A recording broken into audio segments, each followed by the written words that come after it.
ಓಂ ಶಾಂತಿ. ಮಧುರ ಮಕ್ಕಳೇ, ಈ ಪ್ರಪಂಚವು ಸ್ಮಶಾನವಾಗುವುದಿದೆ. ಆದ್ದರಿಂದ ಇದರೊಂದಿಗೆ ಮನಸ್ಸನ್ನಿಡಬೇಡಿ. ಫರಿಸ್ತಾನವನ್ನು ನೆನಪು ಮಾಡಿ. ಪ್ರಶ್ನೆ: ನೀವು ಬಡ ಮಕ್ಕಳಂತಹ ಅದೃಷ್ಟವಂತರು ಪ್ರಪಂಚದಲ್ಲಿ ಯಾರೂ ಇಲ್ಲ, ಏಕೆ? ಉತ್ತರ: ಏಕೆಂದರೆ ನೀವು ಬಡ ಮಕ್ಕಳೇ ಡೈರೆಕ್ಟ್ ಆ ತಂದೆಯವರಾಗಿದ್ದೀರಿ ಯಾರಿಂದ ಸದ್ಗತಿಯ ಆಸ್ತಿಯೂ ಸಿಗುತ್ತದೆ. ಬಡ ಮಕ್ಕಳೇ ಓದುತ್ತಾರೆ. ಸಾಹುಕಾರರು ಒಂದು ವೇಳೆ ಅಲ್ಪ ಸ್ವಲ್ಪ ಓದಿದರೂ ಸಹ ಅವರಿಗೆ ತಂದೆಯ ನೆನಪು ನಿಲ್ಲುವುದು ಕಷ್ಟ. ನಿಮಗಂತೂ ತಂದೆಯ ವಿನಃ ಮತ್ತೇನು ನೆನಪಿಗೆ ಬರುವುದಿಲ್ಲ. ಆದ್ದರಿಂದ ನೀವು ಎಲ್ಲರಿಗಿಂತ ಅದೃಷ್ಟವಂತರಾಗಿದ್ದೀರಿ. ಗೀತೆ: ಹೃದಯದ ಆಸರೆ ತುಂಡಾಗದಿರಲಿ. ಓಂ ಶಾಂತಿ. ಮಕ್ಕಳ ಪ್ರತಿ ತಂದೆಯು ತಿಳಿಸುತ್ತಿದ್ದಾರೆ ಮತ್ತು ಮಕ್ಕಳು ತಿಳಿದುಕೊಳ್ಳುತ್ತಿದ್ದೀರಿ. ಅವಶ್ಯವಾಗಿ ಈ ಪ್ರಪಂಚವು ಈಗ ಸ್ಮಶಾನವಾಗುವುದಿದೆ. ಮೊದಲು ಇದು ಫರಿಸ್ತಾನವಾಗಿತ್ತು, ಈಗ ಹಳೆಯದಾಗಿ ಬಿಟ್ಟಿದೆ. ಆದ್ದರಿಂದ ಇದಕ್ಕೆ ಸ್ಮಶಾನವೆಂದು ಹೇಳಲಾಗುತ್ತದೆ. ಎಲ್ಲವೂ ಸ್ಮಶಾನದಲ್ಲಿ ಹೋಗಲಿದೆ. ಹಳೆಯ ವಸ್ತುವು ಸ್ಮಶಾನಕ್ಕೆ ಯೋಗ್ಯವಾಗಿರುತ್ತದೆ, ಅರ್ಥಾತ್ ಮಣ್ಣಿನಲ್ಲಿ ಸೇರಿ ಹೋಗುತ್ತದೆ. ಇದನ್ನು ಸಹ ಕೇವಲ ನೀವು ಮಕ್ಕಳೇ ತಿಳಿದುಕೊಂಡಿದ್ದೀರಿ. ಪ್ರಪಂಚದವರು ತಿಳಿದುಕೊಂಡಿಲ್ಲ. ಕೆಲವರು ವಿದೇಶಿಯರಿಗೆ ಇದು ಅರ್ಥವಾಗುತ್ತಿದೆ. ಇದೆಲ್ಲವೂ ಸ್ಮಶಾನವಾಗಲಿರುವ ಸಮಯವು ಕಂಡು ಬರುತ್ತಿದೆ ಎಂದು. ನೀವು ಮಕ್ಕಳು ಸಹ ತಿಳಿದುಕೊಂಡಿದ್ದೀರಿ. ಫರಿಸ್ತಾನವನ್ನು ಸ್ಥಾಪನೆ ಮಾಡುವ ನಮ್ಮ ತಂದೆಯ ಪುನಃ ಬಂದಿದ್ದಾರೆ. ಮಕ್ಕಳು ಇದನ್ನೂ ಸಹ ತಿಳಿದುಕೊಂಡಿದ್ದೀರಿ. ಒಂದು ವೇಳೆ ಈ ಸ್ಮಶಾನದೊಂದಿಗೆ ಮನಸ್ಸನ್ನು ಇಟ್ಟಿದ್ದೇ ಆದರೆ ನಷ್ಟ ಉಂಟಾಗುವುದು. ನೀವೀಗ ಬೇಅದ್ದಿನ ತಂದೆಯಿಂದ ಕಲ್ಪದ ಹಿಂದಿನ ತರಹ ಬೇಅದ್ದಿನ ಸುಖದ ಆಸ್ತಿಯನ್ನು ತೆಗೆದುಕೊಳ್ಳುತ್ತಿದ್ದೀರಿ. ಇದು ನೀವು ಮಕ್ಕಳ ಬುದ್ಧಿಯಲ್ಲಿ ಪ್ರತಿ ಹೆಜ್ಜೆಯಲ್ಲಿ ಸ್ಮೃತಿ ಇರಬೇಕು. ಇದೇ ಮನ್ಮನಾಭವ ಆಗಿದೆ. ತಂದೆಯ ನೆನಪಿನಲ್ಲಿ ಇರುವುದರಿಂದಲೇ ಸ್ವರ್ಗವಾಸಿಗಳಾಗುತ್ತೀರಿ. ಭಾರತವೇ ಫರಿಸ್ತಾನವಾಗಿತ್ತು, ಮತ್ಯಾವ ಖಂಡವೂ ಆಗುವುದಿಲ್ಲ. ಇದು ಮಾಯಾ ರಾವಣನ ಶೋ ಆಗಿದೆ.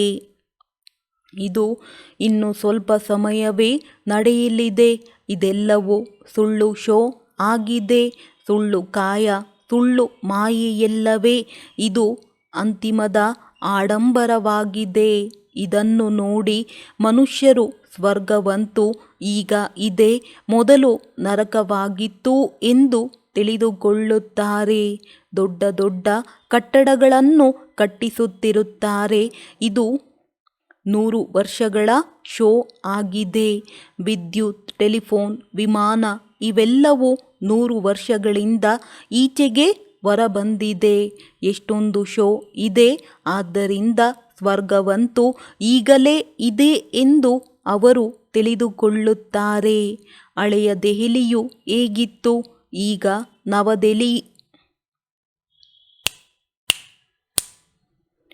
ನವದೆಹಲಿಯು ಎಷ್ಟು ಚೆನ್ನಾಗಿ ತಯಾರಾಗಿದೆ. ನವದೆಹಲಿ ಎಂದೇ ಹೆಸರನ್ನಿಟ್ಟಿದ್ದಾರೆ. ಹೊಸ ಪ್ರಪಂಚ ರಾಮರಾಜ್ಯವು ಸ್ಥಾಪನೆಯಾಗಲಿ, ಫರಿಸ್ತಾನವಾಗಲಿ ಎಂದು ಬಾಪೂಜಿಯು ಸಹ ಹೇಳುತ್ತಿದ್ದರು. ಇದಂತೂ ತಾತ್ಕಾಲಿಕ ಶೋ ಆಗಿದೆ. ಎಷ್ಟು ದೊಡ್ಡ ದೊಡ್ಡ ಮನೆಗಳು, ಕಾರಂಜಿ ಮೊದಲಾದವುಗಳನ್ನು ಕಟ್ಟಿಸುತ್ತಾರೆ. ಇದಕ್ಕೆ ಆರ್ಟಿಫಿಷಿಯಲ್ ಸ್ವರ್ಗವೆಂದು ಹೇಳಲಾಗುತ್ತದೆ. ಇದು ಅಲ್ಪಕಾಲಕ್ಕಾಗಿ. ನೀವು ತಿಳಿದುಕೊಂಡಿದ್ದೀರಿ. ಇದರ ಹೆಸರು ಸ್ವರ್ಗವೇನಲ್ಲ, ಇದು ನರಕವಾಗಿದೆ. ನರಕದ್ದು ಒಂದು ಶೋ ಆಗಿದೆ. ಇದು ಅಲ್ಪಕಾಲದ ಶೋ. ಈಗ ಹೋಯಿತೆಂದರೆ ಹೋಯಿತು. ಈಗ ತಂದೆಯು ಮಕ್ಕಳಿಗೆ ತಿಳಿಸುತ್ತಾರೆ, ಮೊದಲನೆಯದಾಗಿ ಶಾಂತಿಧಾಮವನ್ನು ನೆನಪು ಮಾಡಿ. ಎಲ್ಲ ಮನುಷ್ಯ ಮಾತ್ರರು ಶಾಂತಿಯನ್ನೇ ಹುಡುಕುತ್ತಾ ಇರುತ್ತಾರೆ. ಎಲ್ಲಿಂದ ಶಾಂತಿ ಸಿಗುವುದು? ಪ್ರಪಂಚದಲ್ಲಿ ಹೇಗೆ ಶಾಂತಿಯು ಸ್ಥಾಪನೆಯಾಗುವುದು ಎಂಬ ಪ್ರಶ್ನೆಯಂತೂ ಇಡೀ ಪ್ರಪಂಚಕ್ಕೆ ಇದೆ. ವಾಸ್ತವದಲ್ಲಿ ನಾವೆಲ್ಲರೂ ಶಾಂತಿಧಾಮದ ನಿವಾಸಿಗಳು.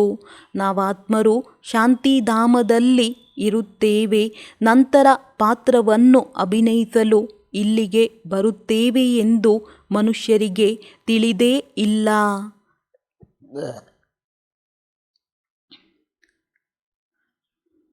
ಅದು ನೀವು ಮಕ್ಕಳಿಗೆ ತಿಳಿದಿದೆ. ಶಾಂತಿಧಾಮದ ಮೂಲಕ ಸುಖಧಾಮದಲ್ಲಿ ಹೋಗಲು ನೀವು ಪುರುಷಾರ್ಥ ಮಾಡುತ್ತಿದ್ದೀರಿ. ಪ್ರತಿಯೊಬ್ಬರ ಬುದ್ಧಿಯಲ್ಲಿದೆ, ನಾವಾತ್ಮರು ಈಗ ನಮ್ಮ ಮನೆ ಶಾಂತಿಧಾಮಕ್ಕೆ ಹೋಗುತ್ತೇವೆ. ಇಲ್ಲಂತೂ ಶಾಂತಿಯ ಮಾತಿರಲು ಸಾಧ್ಯವಿಲ್ಲ. ಇದು ದುಃಖಧಾಮವಾಗಿದೆ. ಸತ್ಯಯುಗವು ಪಾವನ ಪ್ರಪಂಚ, ಕಲಿಯುಗವು ಪತಿತ ಪ್ರಪಂಚವಾಗಿದೆ. ಈ ಮಾತುಗಳ ತಿಳುವಳಿಕೆಯು ಈಗ ನೀವು ಮಕ್ಕಳಿಗೆ ಬಂದಿದೆ. ಪ್ರಪಂಚದವರು ಏನನ್ನೂ ತಿಳಿದುಕೊಂಡಿಲ್ಲ. ಬೇಅದ್ದಿನ ತಂದೆಯು ನಮಗೆ ಸೃಷ್ಟಿ ಚಕ್ರದ ಆದಿ ಮಧ್ಯ ಅಂತ್ಯದ ರಹಸ್ಯವನ್ನು ತಿಳಿಸುತ್ತಾರೆ. ಮತ್ತೆ ಧರ್ಮಸ್ಥಾಪಕರು ಬಂದು ಹೇಗೆ ಧರ್ಮ ಸ್ಥಾಪನೆ ಮಾಡುತ್ತಾರೆ ಎಂಬುದು ನಿಮ್ಮ ಬುದ್ಧಿಯಲ್ಲಿ ಬಂದಿದೆ. ಈಗ ಸೃಷ್ಟಿಯಲ್ಲಿ ಎಷ್ಟೊಂದು ಜನಸಂಖ್ಯೆ ಇದೆ. ಭಾರತದಲ್ಲಿಯೂ ಬಹಳಷ್ಟಿದೆ. ಭಾರತವು ಸ್ವರ್ಗವಾಗಿದ್ದಾಗ ಬಹಳ ಸಾಹುಕಾರರಿದ್ದರು. ಮತ್ಯಾವುದೇ ಧರ್ಮವಿರಲಿಲ್ಲ. ನೀವು ಮಕ್ಕಳನ್ನು ಪ್ರತಿನಿತ್ಯವೂ ರಿಫ್ರೆಶ್ ಮಾಡಲಾಗುತ್ತದೆ. ತಂದೆ ಮತ್ತು ಆಸ್ತಿಯನ್ನು ನೆನಪು ಮಾಡಿ. ಭಕ್ತಿ ಮಾರ್ಗದಲ್ಲಿಯೂ ಇದು ನಡೆದು ಬರುತ್ತದೆ. ಯಾವಾಗಲೂ ಬೆರಳು ಮೇಲೆ ಮಾಡಿ ತೋರಿಸುತ್ತಾರೆ. ಪರಮಾತ್ಮನನ್ನು ನೆನಪು ಮಾಡಿ. ಪರಮಾತ್ಮ ಅಥವಾ ಅಲ್ಲ ಪರಂಧಾಮದಲ್ಲಿದ್ದಾರೆ. ಆದರೆ ಕೇವಲ ಹಾಗೆಯೇ ನೆನಪು ಮಾಡುವುದರಿಂದ ಏನೂ ಆಗುವುದಿಲ್ಲ. ನೆನಪಿನಿಂದ ಲಾಭವೇನು? ಅವರ ಜೊತೆ ನಮ್ಮ ಸಂಬಂಧವೇನು ಎಂಬುದು ಅವರಿಗೆ ತಿಳಿದಿಲ್ಲ. ದುಃಖದ ಸಮಯದಲ್ಲಿ ಏ ರಾಮ ಎಂದು ಕರೆಯುತ್ತಾರೆ. ಆತ್ಮವು ನೆನಪು ಮಾಡುತ್ತದೆ. ಆದರೆ ಯಾವುದಕ್ಕೆ ಸುಖ ಶಾಂತಿ ಎಂದು ಹೇಳಲಾಗುತ್ತದೆ ಎಂಬುದನ್ನು ತಿಳಿದುಕೊಂಡಿಲ್ಲ. ನಿಮ್ಮ ಬುದ್ಧಿಯಲ್ಲಿ ಬರುತ್ತದೆ, ನಾವೆಲ್ಲರೂ ಒಬ್ಬ ತಂದೆಯ ಸಂತಾನರಾಗಿದ್ದೇವೆ ಅಂದ ಮೇಲೆ ಏಕೆ ದುಃಖವಾಗಬೇಕು? ಬೇಅದ್ದಿನ ತಂದೆಯಿಂದ ಸದಾ ಸುಖದ ಆಸ್ತಿಯು ಸಿಗಬೇಕು. ಇದೂ ಸಹ ಚಿತ್ರದಲ್ಲಿ ಸ್ಪಷ್ಟವಾಗಿದೆ. ಭಗವಂತನು ಸ್ವರ್ಗದ ಸ್ಥಾಪನೆ ಮಾಡುವವರಾಗಿದ್ದಾರೆ. ಅವರು ಭಾರತದಲ್ಲಿಯೇ ಬರುತ್ತಾರೆ. ಆದರೆ ಇದನ್ನು ಯಾರೂ ತಿಳಿದುಕೊಳ್ಳುವುದಿಲ್ಲ. ಅವಶ್ಯವಾಗಿ ಸಂಗಮದಲ್ಲಿಯೇ ದೇವಿ ದೇವತಾ ಧರ್ಮದ ಸ್ಥಾಪನೆಯಾಗುವುದು. ಸತ್ಯಯುಗದಲ್ಲಿ ಹೇಗಾಗುವುದು? ಆದರೆ ಈ ಮಾತುಗಳನ್ನು ಅನ್ಯ ಧರ್ಮದವರು ತಿಳಿದುಕೊಳ್ಳುವುದಿಲ್ಲ. ತಂದೆಯೇ ಜ್ಞಾನಪೂರ್ಣನಾಗಿದ್ದಾರೆ. ಅವರು ಆದಿ ಸನಾತನ ದೇವಿ ದೇವತಾ ಧರ್ಮವು ಹೇಗೆ ಸ್ಥಾಪನೆಯಾಯಿತು ಎಂಬುದನ್ನು ತಿಳಿಸುತ್ತಾರೆ. ಸತ್ಯಯುಗದ ಆಯಸ್ಸನ್ನು ಲಕ್ಷಾಂತರ ವರ್ಷಗಳು ಎಂದು ಹೇಳಿರುವುದರಿಂದ ಬಹಳ ದೂರ ತೆಗೆದುಕೊಂಡು ಹೋಗುತ್ತಾರೆ. ನೀವು ಮಕ್ಕಳು ಚಿತ್ರದಲ್ಲಿ ತಿಳಿಸಬೇಕಾಗಿದೆ. ಭಾರತದಲ್ಲಿ ಈ ಲಕ್ಷ್ಮೀ ನಾರಾಯಣರ ರಾಜ್ಯವಿತ್ತು. ಇವರು ಹೇಗೆ ಯಾವಾಗ ಈ ರಾಜ್ಯವನ್ನು ಪಡೆದರು ಎಂಬುದನ್ನು ತಿಳಿದುಕೊಂಡಿಲ್ಲ. ಕೇವಲ ಇವರು ಸತ್ಯಯುಗದ ಮಾಲೀಕರಾಗಿದ್ದರು ಎಂದು ಹೇಳುತ್ತಾರೆ. ಅವರ ಮುಂದೆ ಹೋಗಿ ಬೇಡುತ್ತಾರೆ. ಆಗ ಅಲ್ಪಕಾಲಕ್ಕಾಗಿ ಏನಾದರೂ ಸಿಗುತ್ತದೆ. ಯಾರಾದರೂ ದಾನ ಪುಣ್ಯ ಮಾಡಿದರೆ ಅಲ್ಪಕಾಲಕ್ಕಾಗಿ ಅದರ ಫಲವು ಸಿಗುತ್ತದೆ. ಸಾಹುಕಾರ ಮುಖ್ಯಸ್ಥರಿಗೆ ಎಷ್ಟು ಖುಷಿ ಇರುತ್ತದೆಯೋ ಅಷ್ಟು ಬಡ ಪಂಚಾಯಿತಿಯ ಮುಖ್ಯಸ್ಥರಿಗೂ ಇರುತ್ತದೆ. ಬಡವರು ಸಹ ತಮ್ಮನ್ನು ಸುಖಿಯೆಂದು ತಿಳಿದುಕೊಳ್ಳುತ್ತಾರೆ. ಬಾಂಬೆಯಲ್ಲಿ ನೋಡಿ, ಬಡವರು ಎಂತೆಂತಹ ಸ್ಥಳಗಳಲ್ಲಿ ಇರುತ್ತಾರೆ. ನೀವು ಮಕ್ಕಳು ಈಗ ತಿಳಿದುಕೊಂಡಿದ್ದೀರಿ. ಬಲೆ ಕೋಟ್ಯಾಧೀಶ್ವರಿರಬಹುದು, ಆದರೆ ಎಷ್ಟೊಂದು ದುಃಖಿಯಾಗಿದ್ದಾರೆ. ನೀವು ಹೇಳುತ್ತೀರಿ, ನಮ್ಮಂತಹ ಅದೃಷ್ಟವಂತರು ಮತ್ಯಾರೂ ಇಲ್ಲ, ನಾವು ಡೈರೆಕ್ಟ್ ತಂದೆಯ ಮಕ್ಕಳಾಗಿದ್ದೇವೆ. ಯಾರಿಂದ ಸದ್ಗತಿಯ ಆಸ್ತಿಯು ಸಿಗುತ್ತದೆ? ದೊಡ್ಡ ದೊಡ್ಡ ವ್ಯಕ್ತಿಗಳು ಎಂದು ಶ್ರೇಷ್ಠ ಪದವಿಯನ್ನು ಪಡೆಯಲು ಸಾಧ್ಯವಿಲ್ಲ. ಯಾರು ಬಡವರಿದ್ದಾರೆಯೋ ಅವರೇ ಸಾಹುಕಾರರಾಗಿ ಬಿಡುತ್ತಾರೆ. ವಾಸ್ತವದಲ್ಲಿ ನೀವೇ ಓದಿ ವಿದ್ಯಾವಂತರಾಗುತ್ತೀರಿ, ಅವರು ಅವಿದ್ಯಾವಂತರಾಗುತ್ತಾರೆ. ಬಲೆ ಅಲ್ಪ ಸ್ವಲ್ಪ ಓದಿದರೂ ಸಹ ಅವರಿಗೆ ತಂದೆಯ ನೆನಪಿನಲ್ಲಿರಲು ಸಾಧ್ಯವಿಲ್ಲ. ಅಂತಿಮದಲ್ಲಿ ನಿಮಗೆ ತಂದೆಯ ವಿನಃ ಮತ್ತೇನು ನೆನಪಿರಬಾರದು, ಏಕೆಂದರೆ ನಿಮಗೆ ತಿಳಿದಿದೆ ಇದೆಲ್ಲವೂ ಸ್ಮಶಾನವಾಗಲಿದೆ. ಬುದ್ಧಿಯಲ್ಲಿರಲಿ, ನಾವು ಯಾವ ಉದ್ಯೋಗ ವ್ಯವಹಾರಗಳನ್ನು ಮಾಡುತ್ತೇವೆಯೋ ಇವು ಸ್ವಲ್ಪ ಸಮಯಕ್ಕಾಗಿ ಮಾತ್ರ. ಧನವಂತರು ಧರ್ಮಶಾಲೆಗಳನ್ನು ಕಟ್ಟಿಸುತ್ತಾರೆ, ಅವರೇನು ಸಂಪಾದನೆಗಾಗಿ ಕಟ್ಟಿಸುವುದಿಲ್ಲ. ತೀರ್ಥಸ್ಥಾನಗಳಲ್ಲಿ ಧರ್ಮಶಾಲೆಗಳಿಲ್ಲವೆಂದರೆ ಅಲ್ಲಿ ಹೋಗುವವರು ಎಲ್ಲಿ ಇರುವುದು? ಆದ್ದರಿಂದ ಸಾಹುಕಾರರು ಧರ್ಮಶಾಲೆಗಳನ್ನು ಕಟ್ಟಿಸುತ್ತಾರೆ, ವ್ಯಾಪಾರ ಮಾಡುವುದಕ್ಕಾಗಿ ಅಲ್ಲ. ತೀರ್ಥಸ್ಥಳಗಳಲ್ಲಿ ಧರ್ಮಶಾಲೆಗಳನ್ನು ಕಟ್ಟಿಸಲಾಗುತ್ತದೆ. ನಿಮ್ಮ ಸೇವಾ ಕೇಂದ್ರವು ದೊಡ್ಡದಕ್ಕಿಂತ ದೊಡ್ಡ ತೀರ್ಥಸ್ಥಾನವಾಗಿದೆ. ಎಲ್ಲೆಲ್ಲಿ ನಿಮ್ಮ ಸೇವಾ ಕೇಂದ್ರಗಳಿವೆಯೋ ಅವು ದೊಡ್ಡ ದೊಡ್ಡ ತೀರ್ಥಸ್ಥಾನಗಳಿವೆ. ಎಲ್ಲಿಂದ ಮನುಷ್ಯರಿಗೆ ಸುಖ ಶಾಂತಿ ಸಿಗುತ್ತದೆ? ನಿಮ್ಮ ಈ ಗೀತಾ ಪಾಠಶಾಲೆಯು ದೊಡ್ಡದಾಗಿದೆ. ಇದು ಆದಾಯದ ಮೂಲವಾಗಿದೆ. ಇದರಿಂದ ಬಹಳ ಸಂಪಾದನೆಯಾಗುತ್ತದೆ. ನೀವು ಮಕ್ಕಳಿಗಾಗಿ ಇದು ಧರ್ಮಶಾಲೆಯಾಗಿದೆ, ದೊಡ್ಡದಕ್ಕಿಂತ ದೊಡ್ಡ ತೀರ್ಥಸ್ಥಾನವಾಗಿದೆ. ನೀವು ಬೇಅದ್ದಿನ ತಂದೆಯಿಂದ ಬೇಅದ್ದಿನ ಆಸ್ತಿಯನ್ನು ತೆಗೆದುಕೊಳ್ಳುತ್ತೀರಿ. ಇದರಂತಹ ದೊಡ್ಡ ತೀರ್ಥಸ್ಥಾನವು ಮತ್ಯಾವುದೂ ಇರುವುದಿಲ್ಲ. ಆ ತೀರ್ಥಸ್ಥಳಗಳಿಗೆ ಹೋಗುವುದರಿಂದ ನಿಮಗೆ ಏನು ಸಿಗುವುದಿಲ್ಲ. ಇದನ್ನು ನೀವೀಗ ತಿಳಿದುಕೊಂಡಿದ್ದೀರಿ. ಭಕ್ತರು ಬಹಳ ಪ್ರೇಮದಿಂದ ಮಂದಿರಗಳಲ್ಲಿ ಚರಣಾಮೃತವನ್ನು ತೆಗೆದುಕೊಳ್ಳಿ, ಇದರಿಂದ ನಾವು ಪವಿತ್ರವಾಗಿ ಬಿಡುವುದು ಎಂದು ತಿಳಿದುಕೊಳ್ಳುತ್ತಾರೆ. ಆದರೆ ಅದಂತೂ ನೀರಾಗಿದೆ. ಇಲ್ಲಿ ತಂದೆಯು ತಿಳಿಸುತ್ತಾರೆ, ನನ್ನನ್ನು ನೆನಪು ಮಾಡಿದರೆ ಆಸ್ತಿಯು ಸಿಗುವುದು. ಈಗ ಬೇಅದ್ದಿನ ತಂದೆಯಿಂದ ನಿಮಗೆ ಅವಿನಾಶಿ ಜ್ಞಾನರತ್ನಗಳ ಖಜಾನೆಯು ಸಿಗುತ್ತದೆ. ಬಹುತೇಕವಾಗಿ ಶಂಕರನ ಬಳಿ ಹೋಗುತ್ತಾರೆ. ಅಮರನಾಥನು ಪಾರ್ವತಿಗೆ ಕತೆ ಹೇಳಿದರೆಂದು ಹೇಳುತ್ತಾರೆ. ಆದ್ದರಿಂದ ಜೋಳಿಗೆಯನ್ನು ತುಂಬಿಸು ಎಂದು ಹೇಳುತ್ತಾರೆ. ನೀವು ಅವಿನಾಶಿ ಜ್ಞಾನರತ್ನಗಳಿಂದ ಜೋಳಿಗೆಯನ್ನು ತುಂಬಿಸಿಕೊಳ್ಳುತ್ತೀರಿ. ಬಾಕಿ ಅಮರನಾಥನು ಕೇವಲ ಒಬ್ಬರಿಗೆ ಕುಳಿತು ಕತೆ ಹೇಳುವರೆ? ಅವಶ್ಯವಾಗಿ ಅನೇಕರಿರಬೇಕು. ಅವರು ಮೃತ್ಯುಲೋಕದಲ್ಲಿಯೇ ಇರುವರು. ಸೂಕ್ಷ್ಮವತನದಲ್ಲಂತೂ ಕಥೆಯನ್ನು ಹೇಳುವ ಅವಶ್ಯಕತೆಯೇ ಇಲ್ಲ. ಅನೇಕ ತೀರ್ಥಸ್ಥಾನಗಳನ್ನು ಮಾಡಿದ್ದಾರೆ. ಸಾಧು ಸಂತ ಮಹಾತ್ಮರು ಅನೇಕರು ಹೋಗುತ್ತಾರೆ. ಅಮರನಾಥದಲ್ಲಿ ಲಕ್ಷಾಂತರ ಮಂದಿ ಹೋಗುತ್ತಾರೆ. ಎಲ್ಲದಕ್ಕಿಂತ ಹೆಚ್ಚಿನದಾಗಿ ಕುಂಭಮೇಳದಲ್ಲಿ ಗಂಗಾ ಸ್ನಾನ ಮಾಡಲು ಹೋಗುತ್ತಾರೆ. ಇದರಿಂದ ನಾವು ಪಾವನರಾಗುತ್ತೇವೆಂದು ತಿಳಿದುಕೊಳ್ಳುತ್ತಾರೆ. ವಾಸ್ತವದಲ್ಲಿ ಸತ್ಯವಾದ ಕುಂಭಮೇಳವು ಇದಾಗಿದೆ.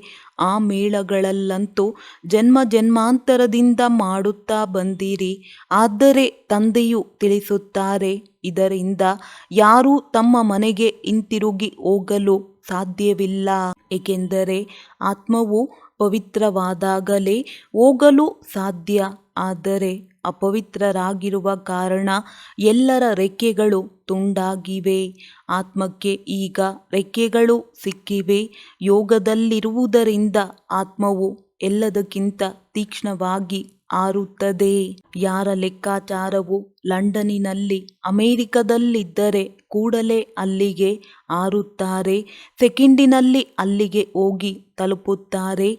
ಆದರೆ ಮುಕ್ತಿಧಾಮಕ್ಕೆ ಕರ್ಮಾತೀತರಾದಾಗಲೇ ಹೋಗಲು ಸಾಧ್ಯ. ಅಲ್ಲಿಯವರೆಗೆ ಇಲ್ಲಿಯೇ ಜನನ ಮರಣದಲ್ಲಿ ಬರುತ್ತಾರೆ. ಹೇಗೆ ನಾಟಕವು ಟಿಕ್ ಟಿಕ್ ಎಂದು ನಡೆಯುತ್ತದೆ, ಆತ್ಮವು ಹಾಗೆಯೇ. 1 ಸೆಕೆಂಡ್ ಕಳೆಯಿತೆಂದರೆ ಆತ್ಮವು ಹೊರಟು ಹೋಯಿತು. ಇದರಷ್ಟು ತೀಕ್ಷ್ಣ ಮತ್ಯಾವುದೇ ವಸ್ತುವಿರುವುದಿಲ್ಲ. ಅನೇಕನೇಕ ಆತ್ಮಗಳು ಮೂಲವತನದಲ್ಲಿ ಹೋಗುವರು. ಆತ್ಮಕ್ಕೆ ಎಲ್ಲಿಂದ ಎಲ್ಲಿಗೆ ಬೇಕಾದರೂ ತಲುಪುವುದರಲ್ಲಿ ಸಮಯ ಹಿಡಿಸುವುದಿಲ್ಲ. ಮನುಷ್ಯರು ಈ ಮಾತುಗಳನ್ನು ತಿಳಿದುಕೊಳ್ಳುವುದಿಲ್ಲ. ನೀವು ಮಕ್ಕಳ ಬುದ್ಧಿಯಲ್ಲಿ ಬರುತ್ತದೆ. ಹೊಸ ಪ್ರಪಂಚದಲ್ಲಿ ಅವಶ್ಯವಾಗಿ ಕೆಲವರೇ ಆತ್ಮರಿರುತ್ತಾರೆ ಮತ್ತು ಅಲ್ಲಿ ಬಹಳ ಸುಖಿಯಾಗಿರುತ್ತಾರೆ. ಅದೇ ಆತ್ಮಗಳು ಈಗ 84 ಜನ್ಮಗಳನ್ನು ತೆಗೆದುಕೊಂಡು ಬಹಳ ದುಃಖಿಯಾಗಿದ್ದಾರೆ. ನಿಮಗೆ ಇಡೀ ಚಕ್ರದ ಬಗ್ಗೆ ಅರ್ಥವಾಗಿದೆ. ನಿಮ್ಮ ಬುದ್ಧಿಯು ಕೆಲಸ ಮಾಡುತ್ತದೆ. ಮತ್ಯಾವ ಮನುಷ್ಯರ ಬುದ್ಧಿಯು ಓಡುವುದಿಲ್ಲ. ಪ್ರಜಾಪಿತ ಬ್ರಹ್ಮನ ಗಾಯನವೂ ಇದೆ. ಕಲ್ಪದ ಮೊದಲೂ ಸಹ ಇದೇ ರೀತಿ ಬ್ರಹ್ಮಕುಮಾರ ಕುಮಾರಿಯರಾಗಿದ್ದೀರಿ. ನೀವು ತಿಳಿದುಕೊಂಡಿದ್ದೀರಿ, ಪ್ರಜಾಪಿತ ಬ್ರಹ್ಮನಿಗೆ ನಾವು ಮಕ್ಕಳಾಗಿದ್ದೇವೆ.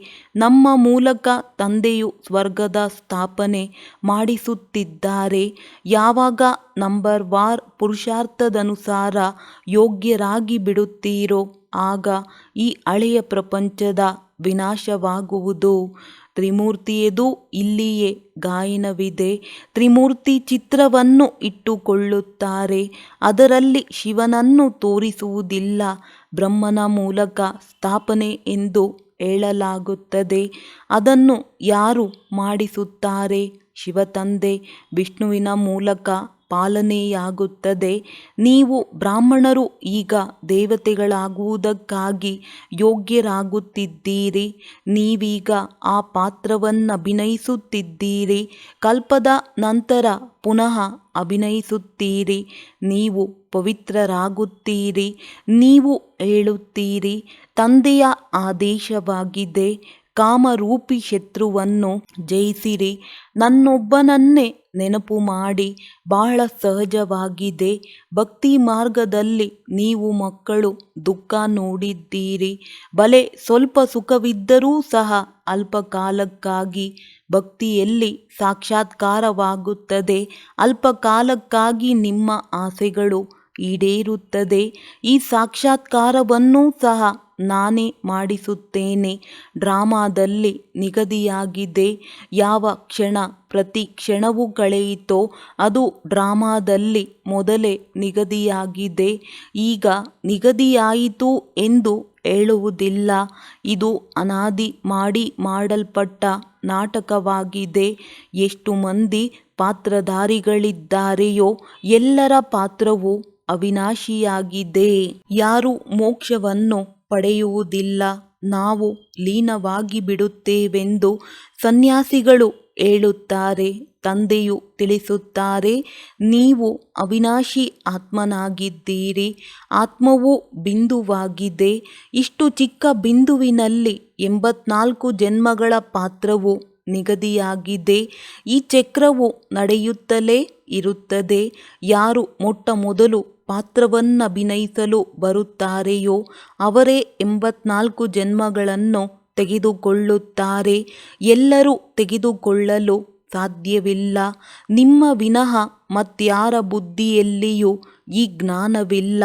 ಜ್ಞಾನಸಾಗರನು ಒಬ್ಬರೇ ತಂದೆಯಾಗಿದ್ದಾರೆ. ನಾವು ಆ ತಂದೆಯಿಂದ ಆಸ್ತಿಯನ್ನು ತೆಗೆದುಕೊಳ್ಳುತ್ತಿದ್ದೇವೆ.